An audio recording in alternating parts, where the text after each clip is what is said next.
ಈ ಸೈನಸ್ ತೊಂದರೆಯನ್ನು ನಾವು ಆಯುರ್ವೇದದ ಮೂಲಕ ಹೇಗೆ ಮ್ಯಾನೇಜ್ ಮಾಡಬಹುದು, ಅದೇ ರೀತಿ ಕಣ್ಣಿನ ಕೆಳಭಾಗದಲ್ಲಿ ತಲೆಭಾರ, ಒಳಜ್ವರ ಬಂದಾಗಿ ಬಿಸಿಲನ್ನು ನೋಡುವಾಗ ಕಷ್ಟ ಆಗೋದು, ಇಂಟಾಲರೆನ್ಸ್ ಅಂತ ಹೇಳ್ತೇವೆ, ಬಿಸಿಲು ನೋಡ್ಲಿಕ್ಕೆ ಆಗೋದಿಲ್ಲ.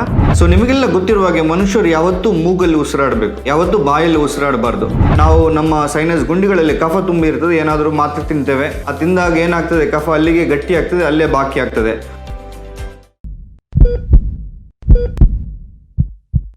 ಇವತ್ತಿನ ನಮ್ಮ ಟಾಪಿಕ್ ಸೈನೋಸೈಟಿಸ್ ಅಥವಾ ನಮ್ಮ ತಲೆನೋವು.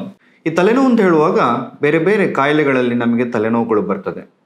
ಮುಖ್ಯವಾಗಿ ಸೈನೋಸೈಟಿಸ್ ಅಂತ ಹೇಳುವಂಥ ತೊಂದರೆಯಲ್ಲಿ ತಲೆನೋವು ಬರ್ತದೆ. ಮೈಗ್ರೇನ್ ಅಂತ ಹೇಳುವಂಥ ತೊಂದರೆಯಲ್ಲಿ ತಲೆನೋವು ಬರ್ತದೆ. ಸ್ಟ್ರೆಸ್ ಇಂಡ್ಯೂಸ್ಡ್ ಹೆಡ್ಏಕ್ ಅಂತ ಬರ್ತದೆ. ಅದೇ ರೀತಿ BP ಜಾಸ್ತಿ ಆದಾಗ ಸಹ ನಮಗೆ ತಲೆನೋವು ಬರ್ತದೆ. ಸರ್ವೈಕಲ್ ಸ್ಪಾಂಡಿಲೈಟಿಸ್ ಅಂತ ಹೇಳ್ತೇವೆ, ಅದರಿಂದ ಸಹ ತಲೆನೋವು ಬರ್ತದೆ. ಸೊ ಸೈನೋಸೈಟಿಸ್ ಅಥವಾ ಸೈನಸ್, ಕಾಮನ್ ಆಗಿ ನಾವು ಆಡು ಭಾಷೆಯಲ್ಲಿ ಹೇಳುವಂಥ ಸೈನಸ್ ತೊಂದರೆಯಿಂದ ಈ ತಲೆನೋವು ಬಂದಾಗ ಲಕ್ಷಣಗಳು ಹೇಗಿರ್ತದೆ ಅಂತ ಹೇಳುವುದನ್ನು ಡಿಸ್ಕಸ್ ಮಾಡುವ. ಅದೇ ರೀತಿ ಈ ಸೈನಸ್ ತೊಂದರೆಯನ್ನು ನಾವು ಆಯುರ್ವೇದದ ಮೂಲಕ ಹೇಗೆ ಮ್ಯಾನೇಜ್ ಮಾಡ್ಬೋದು, ಅದೇ ರೀತಿ ಅದು ಪುನಃ ಬರದಾಗಿ ಹೇಗೆ ನೋಡ್ಕೊಳ್ಬೋದು ಅಂತ ಹೇಳೋದನ್ನು ಇವತ್ತು ಡಿಸ್ಕಸ್ ಮಾಡುವ. ಈ ಸೈನೋಸೈಟಿಸ್ ಅಥವಾ ಸೈನಸ್ ತೊಂದರೆ ಮುಖ್ಯವಾಗಿ ನಮ್ಮ ಕಣ್ಣಿನ ಕೆಳಭಾಗದಲ್ಲಿ ಸೈನಸ್ ಹೋಲ್ಸ್ಗಳಿದೆ, ಸೈನಸ್ ಗುಂಡಿಗಳಿದೆ. ಈ ಗುಂಡಿಗಳಲ್ಲಿ ಯಾವಾಗ ಈ ಕಫ ಅಥವಾ ಒಂದು ಇನ್ಫೆಕ್ಷನ್ ಆಗಿ ಎಂಡ್ ಪ್ರಾಡಕ್ಟ್ ಏನು ಎಕ್ಸುಡೇಟ್ ಅಥವಾ ಕಫ ಇರ್ತದೆ ಅದು ಶೇಖರಣೆ ಆಗ್ತಾ ಹೋಗ್ತದೆ.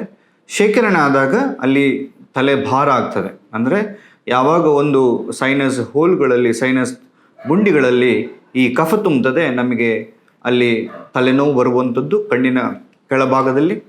ಅದೇ ರೀತಿ ಎಥ್ಮೋಡ್ ಸೈನಸ್ ಅಂತ ಹೇಳ್ತೇವೆ, ಅಥವಾ ನಮ್ಮ ಕೆನ್ನೆಯ ಮೇಲೆ ಕಫ ತುಂಬಿದಾಗ ಅಲ್ಲಿ ಸಹ ಈ ತಲೆನೋವು ಬರುವಂಥದ್ದು ಅಥವಾ ಆ ಭಾಗದಲ್ಲಿ ಭಾರ ಆಗುವಂಥದ್ದು ನಾವು ಕಾಮನ್ ಆಗಿ ಕಾಣುವಂಥ ಒಂದು ಲಕ್ಷಣ.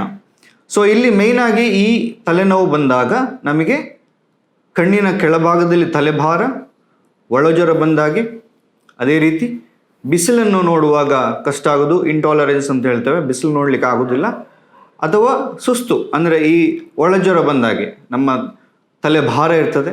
ಸೊ ಇದೆಲ್ಲ ಲಕ್ಷಣಗಳು ಬಂದಾಗ ನಾವು ಅದಕ್ಕೆ ಸೈನೋಸೈಟಿಸ್ ಅಂತ ಹೇಳ್ತೇವೆ. ಕೆಲವರಿಗೆ ಅಕ್ಯೂಟ್ ಲಕ್ಷಣಗಳು ಬರ್ತದೆ, ನಮಗೆ ಮೂಗಿನ ಒಳಭಾಗದಲ್ಲಿ ಇನ್ಫೆಕ್ಷನ್ ಆಗಿ ಅಲ್ಲಿಂದ ಕಫ ಶೇಖರಣೆ ಆಗಿ ಈ ಸೈನಸ್ ಹೋಲ್ಗಳಲ್ಲಿ ಶೇಖರಣೆ ಆಗ್ತದೆ. ಯಾವಾಗ ಈ ಸೈನಸ್ ಹೋಲ್ಗಳಲ್ಲಿ ಅಥವಾ ಗುಂಡಿಗಳಲ್ಲಿ ಈ ಕಫ ಶೇಖರಣೆ ಆಗ್ತದೆ, ಇದಕ್ಕೆ ನಾವು ಸೈನೋಸೈಟಿಸ್ ಅಂತ ಹೇಳ್ತೇವೆ. ಈ ಸೈನಸ್ ತೊಂದರೆ ಅಂತ ಹೇಳುವಂಥದ್ದು ಕಾಮನ್ ಆಗಿ ಕಾಣುವಂಥದ್ದು ಯಾರಿಗೆ ಡಿವೇಟೆಡ್ ಸೆಪ್ಟಮ್, ಮೂಗಿನಲ್ಲಿ ಯಾರಿಗೆ ಡಿವೇಟೆಡ್ ಸೆಪ್ಟಮ್ ಇರ್ತದೆ, ಅದೇ ರೀತಿ ಈ ಪಾಲಿಪ್ ಅಂತ ಏನಿರ್ತದೆ ಅದರಿಂದಾಗಿ ಖಂಡಿತವಾಗಿ ಅವರಿಗೆ ಆಗಾಗ ಸೈನಸ್ ಬರುವಂಥ ಸಾಧ್ಯತೆ ಇರ್ತದೆ. ಸೊ ನಿಮಗೆಲ್ಲ ಗೊತ್ತಿರುವ ಹಾಗೆ ಮನುಷ್ಯರು ಯಾವತ್ತೂ ಮೂಗಲ್ಲಿ ಉಸಿರಾಡಬೇಕು, ಯಾವತ್ತೂ ಬಾಯಲ್ಲಿ ಉಸಿರಾಡಬಾರ್ದು. ಯಾವಾಗ ಮನುಷ್ಯ ಈ ಪಾಲಿಪಿಂದ ಅಥವಾ ಸೈನಸ್ ತೊಂದರೆಯಿಂದಾಗಿ ಅಥವಾ ಮೂಗು ಕಟ್ಟುವುದು ಇದರಿಂದಾಗಿ ಯಾವಾಗ ಅವನು ಮೂಗಲ್ಲಿ ಉಸಿರಾಡೋದು ಸ್ಟಾಪ್ ಮಾಡ್ತಾನೆ, ಆಗ ಅವನು ಬಾಯಲ್ಲಿ ಉಸಿರಾಡಲಿಕ್ಕೆ ಸ್ಟಾರ್ಟ್ ಮಾಡ್ತಾನೆ. ರಾತ್ರಿ ಯಾವಾಗ ನಾವು ಬಾಯಲ್ಲಿ ಉಸಿರಾಡಲಿಕ್ಕೆ ಸ್ಟಾರ್ಟ್ ಮಾಡ್ತೇವೆ, ಆಗ ಧೂಳು, ರೋಗಾಣು ಅಥವಾ ವೈರಸ್, ಫಂಗಸ್ ಎಲ್ಲ ನಮ್ಮ ದೊಂಡೆಗೆ ಹೋಗ್ತದೆ. ನಮ್ಮ ದೊಂಡೆಯಲ್ಲಿ ಕೂತು ನಮ್ಮ ದೊಂಡೆ ತುಂಬ ಸೆನ್ಸಿಟಿವ್ ಆಗಲಿಕ್ಕೆ ಶುರುವಾಗ್ತದೆ. ಸೊ ಅಂಥವರಿಗೆ, ಯಾರಿಗೂ ಸೈನಸ್ ತೊಂದರೆ ಇರ್ತದೆ, ಯಾರಿಗೆ ಮೂಗಲ್ಲಿ ಕಟ್ಟುದು ತೊಂದರೆ ಇರ್ತದೆ, ಅಂಥವರಿಗೆ ಈ ದೊಂಡೆಯಲ್ಲಿ ಇನ್ಫೆಕ್ಷನ್ ಆಗುವಂಥದ್ದು ಅಥವಾ ಥ್ರೋಟ್ ಇನ್ಫೆಕ್ಷನ್ ಆಗುವಂಥದ್ದು ಅಥವಾ ಲಂಗ್ ಇನ್ಫೆಕ್ಷನ್ ಆಗುವಂಥದ್ದು ಕಾಮನ್ ಆಗಿ ನಾವು ಕಾಣ್ತೇವೆ. ಅದೇ ರೀತಿ ಯಾವಾಗ ಒಬ್ಬ ಮನುಷ್ಯನಿಗೆ ಕಂಟಿನ್ಯೂಸ್ ಆಗಿ ಎಲರ್ಜಿ ಇರ್ತದೆ ಅಥವಾ ಮೂಗಿನ ಭಾಗದಲ್ಲಿ ಪಾಲಿಪ್ ಇರ್ಬೋದು, ಕಂಜೆಷನ್ ಇರ್ಬೋದು, ಆವಾಗ ಅಲ್ಲಿ ನಿರಂತರವಾಗಿ ಕಫ ಉತ್ಪತ್ತಿ ಆಗುವಂಥದ್ದು, ನೀರು ಉತ್ಪತ್ತಿ ಆಗುವಂಥದ್ದು ಇದ್ದಾಗ ಅವರಿಗೆ ಕ್ರೋನಿಕ್ ಆಗಿ ಸೈನೋಸೈಟಿಸ್ ತೊಂದರೆ ಬರ್ತದೆ. ನಾವು ನಮ್ಮ ಸೈನಸ್ ಗುಂಡಿಗಳಲ್ಲಿ ಕಫ ತುಂಬಿ ಇರ್ತದೆ, ಏನಾದರೂ ಮಾತ್ರೆ ತಿಂತೇವೆ, ಅದು ತಿಂದಾಗ ಏನಾಗ್ತದೆ, ಕಫ ಅಲ್ಲಿಗೆ ಗಟ್ಟಿ ಆಗ್ತದೆ, ಅಲ್ಲೇ ಬಾಕಿ ಆಗ್ತದೆ, ಹೊರಗೆ ಬರುವುದಿಲ್ಲ. ಯಾವಾಗ ನಾವು ಹೊರಗೆ ಆ ಕಫವನ್ನು ತೆಗೆಯುವುದಿಲ್ಲ ಅಲ್ಲಿವರೆಗೆ ಅದು ರಿಪೀಟೆಡ್ ಆಗಿ ಆಗ್ತಾ ಇರ್ತದೆ. ಮುಖ್ಯವಾಗಿ ಯಾವಾಗ ನಮ್ಮ ಮೂಗಿನ ಒಳಭಾಗಕ್ಕೆ ಇನ್ಫೆಕ್ಷನ್ ಆಗ್ತದೆ, ಈ ಇನ್ಫೆಕ್ಷನ್ ಅಲ್ಲಿಗೆ ಪುನಃ ಸ್ಪ್ರೆಡ್ ಆಗ್ತದೆ, ಪುನಃ ಸ್ಪ್ರೆಡ್ ಆಗಿ ಪುನಃ ನಿಮಗೆ ಕಫ ನೀರಾಗಿ ಪುನಃ ತಲೆನೋವು ಬರುವಂಥದ್ದು. ಆ ಟೈಮಿಗೆ ನೀವು ಮಾತ್ರೆ ತಿನ್ಬೋದು ಅಥವಾ ಏನಾದರೂ ಮಾಡ್ಬೋದು, ಪುನಃ ನೀವು ಮೂಗಿಗೆ ಇನ್ಫೆಕ್ಷನ್ ಆದಾಗ, ಎಲರ್ಜಿ ಆದಾಗ ಪುನಃ ಇದು ಬರುವಂಥ ಸಾಧ್ಯತೆಗಳು ಜಾಸ್ತಿ ಇರ್ತದೆ. ಸೊ ರಿಪೀಟೆಡ್ ಬರುವಂಥ ಚಾನ್ಸಸ್ಗಳು ಜಾಸ್ತಿ ಇರ್ತದೆ. ಸೊ ಈ ಟೈಮಲ್ಲಿ ನಾವು ಆಯುರ್ವೇದದಲ್ಲಿ ಹೇಳಿದಂತಹ ಈ ನಸ್ಯ ಚಿಕಿತ್ಸೆ, ಈ ನಸ್ಯ ಅಂತ ಹೇಳುವಂಥದ್ದು ಒಂದು ಪಂಚಕರ್ಮದಲ್ಲಿ ಹೇಳಿದಂಥ ಒಂದು ಚಿಕಿತ್ಸೆ. ಇಲ್ಲಿ ಮುಖ್ಯವಾಗಿ ನಾವು ಏನು ಮಾಡ್ತೇವೆ ಅಂದರೆ, ನಿಮ್ಮ ಈ ಸೈನಸ್ ಗುಂಡಿಗಳಲ್ಲಿ ಏನು ಕಫ ಶೇಖರಣೆ ಆಗಿರ್ತದೆ ಅದನ್ನು ನಾವು ಹೊರಗೆ ತೆಗಿತೇವೆ. ಅಂದರೆ ನಸ್ಯ ಚಿಕಿತ್ಸೆ ಮಾಡೋ ಮೂಲಕ ಯಾವಾಗ ಆ ಭಾಗ ಇನ್ಫ್ಲಮೇಷನ್ ಆಗಿರುವಂಥದ್ದು ಅಥವಾ ಅಲ್ಲಿ ಕಫ ತುಂಬಿರ್ತದೆ, ಅದು ಯಾವಾಗ ಹೊರಗೆ ಹೋಗ್ತದೆ, ಆ ಕಫವನ್ನು ನಾವು ಯಾವಾಗ ಹೊರಗೆ ಹಾಕ್ತೇವೆ, ಅದೇ ರೀತಿ ಈ ಮೂಗಿನ ಒಳಭಾಗದಲ್ಲಿ ಆಗುವಂಥ ಈ ಇನ್ಫೆಕ್ಷನ್ ಇರ್ಬೋದು ಅಥವಾ ಈ ಎಲರ್ಜಿಯನ್ನು ಆಗಾಗ ಬರದಾಗಿ ಯಾವಾಗ ನಾವು ನೋಡ್ಕೊಳ್ತೇವೆ, ಈಗ ಈ ಸೈನಸ್ ತೊಂದರೆ ನಾವು ಖಂಡಿತವಾಗಿ ನಾವು ಪ್ರಿವೆಂಟ್ ಮಾಡ್ಬೋದು, ಮುಂದೆ ಬರದ ಹಾಗೆ ನಾವು ನೋಡ್ಕೊಳ್ಬೋದು. ಸೊ ನಸ್ಯ ಅಂತ ಹೇಳುವಂಥ ಚಿಕಿತ್ಸೆಯಲ್ಲಿ ಮುಖ್ಯವಾಗಿ ಇದೊಂದು ಪಂಚಕರ್ಮ ಚಿಕಿತ್ಸೆ ಆಗಿರ್ತದೆ. ಒಂದು 7 ರಿಂದ 8 ದಿವಸ ನೀವು ಯಾವುದೇ ಒಂದು ಪಂಚಕರ್ಮ ಸೆಂಟರಿಗೆ ಹೋದರೆ ಈ ಚಿಕಿತ್ಸೆ ನೀವು ಮಾಡಿಕೊಂಡ್ರೆ ಖಂಡಿತವಾಗಿ ನಿಮಗೆ ಈ ಸೈನಸ್ ಅಥವಾ ಸೈನಸೈಟಿಸ್ ಏನು ತೊಂದರೆ ಇರ್ತದೆ, ಕ್ರೋನಿಕ್ ಆಗಿ ಏನು ತೊಂದರೆ ಇರ್ತದೆ, ಅದನ್ನು ಕಂಟ್ರೋಲ್ ಮಾಡಲಿಕ್ಕೆ ಖಂಡಿತವಾಗಿ ನಿಮಗೆ ಹೆಲ್ಪ್ ಆಗ್ತದೆ.